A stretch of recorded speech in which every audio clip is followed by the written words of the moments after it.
Сиз менен жеке жолугушуу мүмкүнчүлүгүнөн пайдаланып, суроолорду, сунуштарды берип алайын дегем. Азыркы учурда биздин врачтар, медиктер, волонтерлор жардам сурагандан коркушат, анткени алардын жетекчилери аларга сөгүш жарыялап, жумуштан чыгарып ийгенге чейин барып атышат. Ошондуктан сизден суранат элем, өзүңүз жеке кепилдик алсаңыз, сиз соцсеттер аркылуу, соц тармактар аркылуу, Facebook, Instagram, Facebook болуп болуш керек. Өзүңүз прямой эфирге чыгып, эл менен дагы түздөн-түз баарлашсаңыз, менин оюмча көптөгөн жакшы маалыматтарды, сунуштарды угат элеңиз.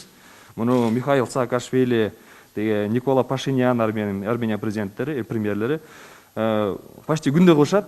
Эл менен тыгыз байланышта да. Анткени көпчүлүк элдин ошо көйгөйү сизге суроо бере албай, сизге сунуш айта албай, сизге ошо жете алышпайт да. Бирок азыр технологиялар буга уруксат беришет. Урматтуу Сооронбай Шарипович, урматтуу өкмөттүн аппараттын мүчөлөрү, урматтуу ыктыярчылар. Вот уже более 10 дней, как 7 дней мы получили концентратор, все еще проблема не решается с налогами и с таможенным оформлением. Вот это реальная проблема. Это один момент.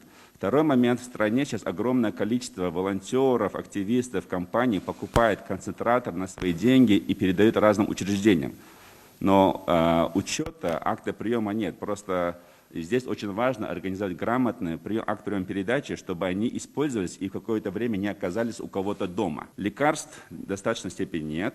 Если они появляются, то цены очень высокие. Вот с концентраторами, с медицинскими препаратами, оборудованием, с лекарством в чем проблема? Мы свои средства направляем, и мы точно не хотим, я считаю, и мы не должны платить налогов и пошлин. В этом плане и правительство в курсе, они поддерживают, и таможня говорит, что он поддерживает, но почему-то чего-то не хватает, какой-то, может быть, воли, либо какой-то корректировки постановления правительства, чтобы сказать, на время этой пандемии освободить. У людей появляется очень много депрессии, апатии, невроз, психоз, агрессия. Вот. И это очень много количества людей, потому что дома находится самоизоляция, и это очень трудно. Психологическая помощь, она важна. У нас нет такой большой института армии психологов. Вот есть у нас штаб. Я знаю, работать на государстве очень сложно. Вот, я знаю, люди там круглосуточно работают. Если частная компания, мы там хоть отдыхаем и спим, но госслужащие, им сложно, я это все понимаю, признаю.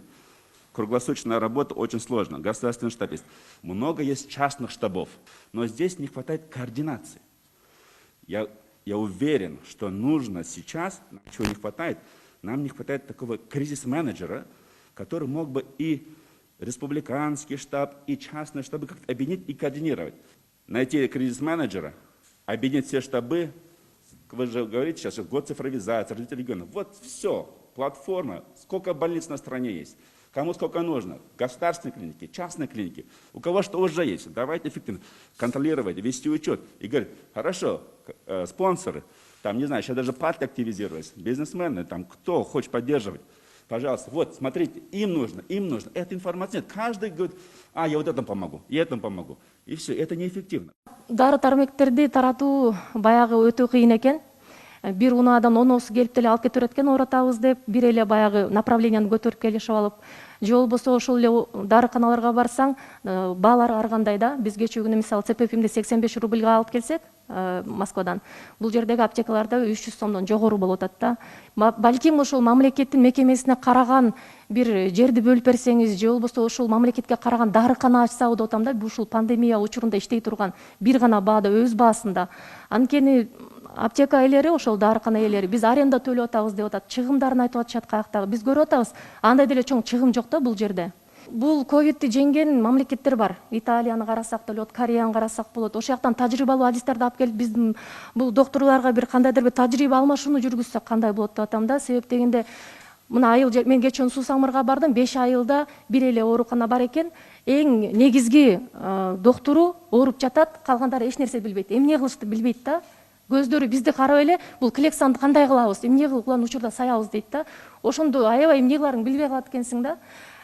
Апрелде берилген убада, мисалы, вируска байланыштуу ооруп калса 200 000 сом берилет деген убада берилген.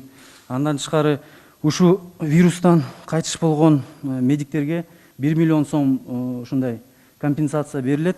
Жана ошондой эле кызыл зонада иштеп жаткан, обсервацияда иштеген биздин врачтарыбыз, биздин мындайча айтканда каармандарыбыз, бүгүнкү күндүн каармандары эгерде учураса, ошондой бир кошумча бир пул берилет дегенде, акчасычы. Бирок көпчүлүк учурда ушу берилбей жатыптыр да. Ошол маселени көтөрөйүн дегем да. Биз байкашыбызча ушу региондорго абдан чоң маани бериш керек экен да. Анткени ал жерде бул коргонуу каражаттары такыр эле жетишсиз экен да. Дагы айта кетчү нерсе, бүгүнкү күндө ошол нерселерди айтып чыккан врачтарга, ошол нерселерди көтөрүп чыккан активисттерге, волонтерлорго мындай куугунтук болуп жатат да, чынын айтсачы. Коомчулукта ушундай суроо жаралып жатат. Мисалы, карантинге кеткен убакытта тилекке каршы бир да оорукана курулган жок. Тилекке каршы мындай толук ушу биздин медиктерге, биздин медперсоналга коргонуу каражаттары берилген жок. Дары дармектин запастары жок экен. Андан тышкары жанагы концентраторлор жок экен. Анан ушул азыр экинчи толкунга жакшылап бир даярданбайлыкпы? Баарыбыз биргеликтечи. Өкмөт көңүл бөлүп бизге ыктыярчыларды чогултуп, балким биз туура эмес дарылап аткандарбыз. Бир кичине инструктаж берип, бир жалпы бир мындай координацияга салбай койду да. Ушуну айтайын дедим. Анан ыктыярчылардын дайыр маселеси жанагы жүздөгөн айдоочулар адам өмүрү менен күрөшөбүз деп атып, мындай жол эрежелерин көбүн бузуп алышты да. Анан биз бир 200ге жакын бизге ыктыярдуу күн түндөй жардам берген айдоочулардын номерлары, машиналары бар. Ушуну жана Коопсуз шаар долбоорунда камералардан ушул айдын периоддун ичиндеги айыппулдардын ичине кыскартып же алып коюусун суранып атышат да. Анан дагы бир көйгөйдү айтып коеюн. Азыр жанагы обсервацияларда, стационарларда 14 күнгө деп келишим түзүлүп врачтар иштеп атат, медиктер иштеп атат. 14 күндөн кийин алар же үйлөрүнө изоляцияга кетип атат, же обсервацияга кетип атат. Бирок ошол 14 күнгө деп эсептелген акчасы айдын аягында тийип атат да. Эми 15 күн, 14 күн иштеп, күнү түнү ковид менен, ажал менен түздөн түз кармашкан врачтар 15 күн зарыгып ошо биртки иштеген айлыгын күтүп атат да. 32 миңден 27 миңден 32 миңге чейин экен болгончу. Биздин тиги мамлекеттик мүлк фондунда толтур имараттар бар, иштелбей турган, аңгырап турган. Ошолорду бир карап чыксак, ошолорду ремонттоп кышка даярдасак, мисалы Ысык көл мейманканасын алалы. Канча жылдан бери каңгырап бош турат агай. Ошону бир карап берсеңиз, кышка баардык шарттары бар, коммуналдык баягы жылытуу системаларынын баары даяр. Бир сыйра ремонттоп ишке кирип, кышкыга жакшы жылуу обсервацияларды дайындап албасак, кышка чейин созулуп кетсе абал кыйын болот. Азыркыдай спорт залдарда, мектептерде, чайхана, кафелерде стационарлардын баары жокко чыгып калат да ушундай суукта. У нас есть республиканский штаб по борьбе с COVID-19. Давайте от волонтерского движения включим несколько наших ребят в работу этого штаба. Пусть они стоят у истоков принятия решений. Мы тогда и претензий иметь не будем. Мы сможем тогда с самого верха координировать, что и как происходит. Сегодня мы говорим, что во всем мире гражданский сектор – это движущая сила. И в нашей стране это точно так же. Пандемия пандемией, но есть ряд болезней других, которые до этого были проблемными, но в связи с введением коронавируса остаются еще более проблемными. Ездим в регионы, слушаем людей. Знаете, что я хочу отметить? У них у всех есть надежда. Сооронбай Шарипович, есть надежда. Даже если они критикуют вас, они все равно чего-то от вас ждут до сих пор. Поэтому, наверное, одно из первых мне бы хотелось, чтобы вы выступили настоящим отцом нашей нации, чтобы вы вышли к людям. Мы написали, что мы идем к вам навстречу, а нас написали, что вот вы, оказывается, все это делаете для того, чтобы понравиться президенту. И мы работаем, и мы еще выслушиваем вот такие мнения. Ну окей, мы на них смотреть не будем, мы будем двигаться дальше. Создать необходимый резерв врачей. Резерва у нас нет. Мы не можем очень ускоренно, быстро обучить элементарно медсестер, чтобы делать процедуры. Вот над этим нужно работать, обучающий момент. Если далее вот у нас стационары будут работать же все это время, хорошо, мы как-то маломальски находим деньги, покупаем СИЗы, покупаем эти, окей, мы поняли, что эта нагрузка легла на нас, это мы сделаем, но мы хотим, чтобы вы параллельно делали институциональные вещи, то, что останется на потом, строительство больниц, четко установленные режимы компенсации и так далее. То, что в вашем видении. Мы, к сожалению, там быть не можем. Это не в наших полномочиях. Хотелось бы отметить одно. что Кыргызстан на данный момент является единственной страной в Центральной Азии, которая не имеет законодательного регулирования волонтерской деятельности. У нас очень много волонтеров, у нас очень много волонтерских организаций, особенно последние несколько лет это активно видно, и волонтеры развиваются в различных сферах. Но, к сожалению, статус волонтерства не признан на сегодняшний день, и вот как много вопросов поднимается по поводу координации. Если бы мы имели такие законодательные нормативные акты, которые регулировали бы эту деятельность, и это очень подкрепляет волонтеров и придает им особый статус и дает возможность участвовать в принятии каких-то решений и действительно вовлекаться, да, в координацию, так скажем, именно в таких ситуациях. На пандемию мы быстро победим, у нас такие активные граждане, я уверена, Сооронбай Шарипович, под вашим руководством мы это преодолеем. Бизде 7 область бар, 7 областагы айылдар бар, көчөлөр бар. Аларга азыр сиздин алтын сөзүңүз, ар бир сөзүңүз өтө маанилүү. Ошол себептерден мен сизден суранат элем. Бир гана биздин кээбизди угуп койбостон, мына ушул ааламга кетип жаткан жолду айыл жергесин унутпасак депчи. Сизге сунуштайт элем, азыркы учурда ушундай эле жолугушууну, ушундай эле форматтагы жолугушууну онлайн биздин артыбызда турган, бизге жардамдашып турган айылдагы, региондогу, областтагы бардык ыктыярчылар менен сиз сөзүңүз менен болсо дагы угуп койсоңуз, алардын азыркы учурда баягы кичине болсо дагы курсагы ток болуп калат беле деген ойдомун да. Тойканалардын бардыгы обсервация, стационарга айланып атат, күндүзгү, түнкү. Бирок ошол эле учурда ал жерге биздин врачтар, дарыгерлер жетирсиз. Обсервация ачам, мен кафени, ресторанды элге берем, эл кызмат кылсын дейт, бирок биздин медиктер жетишпейт. Анан медиктер иштеш үчүн эмне кылат? Мунун акча маянасы бардыгы ошол нерсе чечип берет. Мен акча маянасын биздин медиктердин көтөрүп берүүңүздү суранат элем, азыркы учурда иштеп жаткан. Хотелось отметить, что во время карантина, в принципе, несмотря на сложную ситуацию, у людей был какой-то настрой позитивный. Люди оставались дома с семьей, это на самом деле их как-то даже взбодряло. А сейчас вроде бы открылись все возможности работать, а у людей моральный дух падает, и действительно нервозность, она растет. Я несколько дней была дома на самоизоляции и выехала, и мне казалось, что вирус везде, вот он нападает на меня, потому что вся информация, которую я получала дома, она была негативного только характера.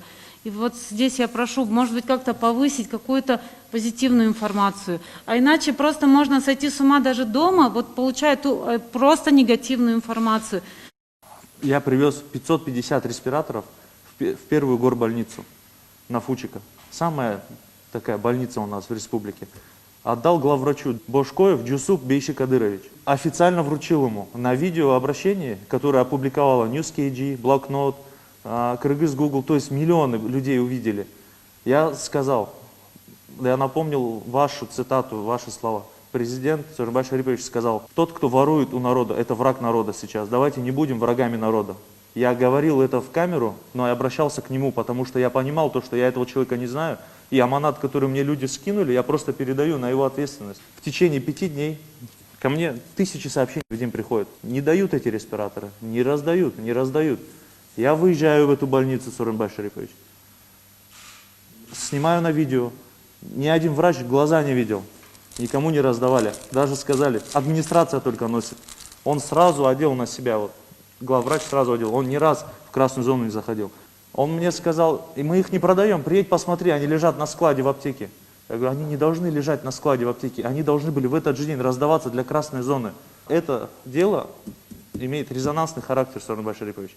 Если сейчас публично он понесет ответственность, то это будет в назидание остальным. Врачам нужна поддержка не только на работе, но и дома. Сейчас очень много наших врачей или сами заболели, или находятся сутками на работе и не могут заниматься бытовыми вопросами дома. Хотим запустить проект, в котором каждый врач, у которого дома остались маленькие дети или пожилые родители, смогли получить помощь от народа в виде покупки продуктов, приготовления еды, помощи по хозяйству. У медиков нету вот этой вот маски, вот этих вот перчаток и вот обычной воды. Этого нет. Нам звонят, говорят, что у нас нету воды, принесите нам, пожалуйста, воду, мы хотим пить. Принесите нам салфетки, чтобы мы стирали пот с лица. Это просто стало чем-то нормальным. Мы ни на кого уже не обижаемся, мы на это даже не обращаем, никого не критикуем. Если аким района городского не исполняет свои обязанности, как он их должен исполнять, люди никогда не скажут, что это аким виноват в чем-то, потому что они не имеют представления, как государственная машина работает. Они скажут, что президент не доглядел. Когда открылись стационары в городе, у них не было элементарно измерителя кислорода в крови. Это вот маленькая такая штучка, пульс-оксиметр называется. Без нее ни один врач не может никакие назначения делать ни одному пациенту. И я бы хотел сказать, что сейчас вся вот именно работа государственных органов смахивает на то, что это какая-то операция по дискредитации президента. Потому что все органы работают так, чтобы полностью вас дискредитировать. Наверное, в новом году нужно расширить эпидемиологические и инфекционные факультеты для медвузов. Я думаю, вот это сейчас очень актуально, потому что мы столкнулись с нехваткой специалистов и экспертов. Сені қылып атқан іштеріңер мемлекеттік билікте істеп атқан органдарға да, ошо істеп атқан қызматкерлерге да, ошол өзүнүн ишине жоопкерчиликтүү мамиле кылганга мына түрткү болуп атат. Бул дагы чоң нерсе, бул жагынан дагы. Анан илдеттен кутулгандан кийин буюрса, келечекте өлкөнү өнүктүрүү үчүн дагы мына бирге ушундай аракеттерди кылып иштесек сөзсүз ийгилик болот, болбой койбойт. Ошондуктан мына кийин жакшы ойлор айтылды. Республика боюнча мына ыктыярчылардын кыймылы аз иштей баштады, көбөйө баштады. Ошолордун башын бириктирип, аларды чогултуп, Кудай буюрса, пандемия жеңгенден кийин мүмкүнчүлүк болгондо бир республикалык форум өткөзүп, чогултсак деген мен мында ойго келдим. Ыктыярчылардын армиясы азыр чоң. Мына сиздер сыяктуу региондордо дагы абдан көп иштеп атат. Анын баардыгын тең бүгүн чакырганга мүмкүнчүлүк болбоду. Бирок мен колдойм, өзүмдүн оюмда бар. Алар менен дагы бир онлайн түрүндө жолугуш өткөзсөк деген. Келечекте буюрса аны дагы кылабыз силер менен чогулуп. Биздин мамлекеттин жетишкендиги биз ачык коом, жарандуу коом өнүккөн парламенттик мамлекетпиз. Биздин жетишкендигибиз ар кимибиз өзүбүз оюбузду айтканга толук мүмкүнчүлүгүбүз бар. Биз азыр ушул иштеп аткан ишибизди алдыга жылдыр үчүн бир ыргакта чогуу иштеш үчүн мына билесиздер, өкмөттүн алдыгында ыктыярдуу жардам боюнча координациялык кеңешме түзүлгөн. Мында кандай маселе болсо, кандай ойлор болсо, кандай максаттар болсо, кандай кемчилдик болсо, жанакындай чечилбей аткан мына маселе жанагы Фушиктеги больница мисалы айтып атам да, больница боюнча кээ бир жерде мына айтып атат, отургуч жок деп айтып атасыңар. Эми элементар нерсени кылып койбогондор мына азамат айтып атпайбы азыр, мен алып барып бердим. Отура турган столду алып барып. Эми ал ошол жердеги бийликтин иши да, акимдин иши, ошол жердеги иштеп аткан адамдардын иши да. Ошондой маселелер болсо, ушуну координация кылып турсаңар, мен да жардам берейин, чогуу иштейли, чогуу оңдойлу.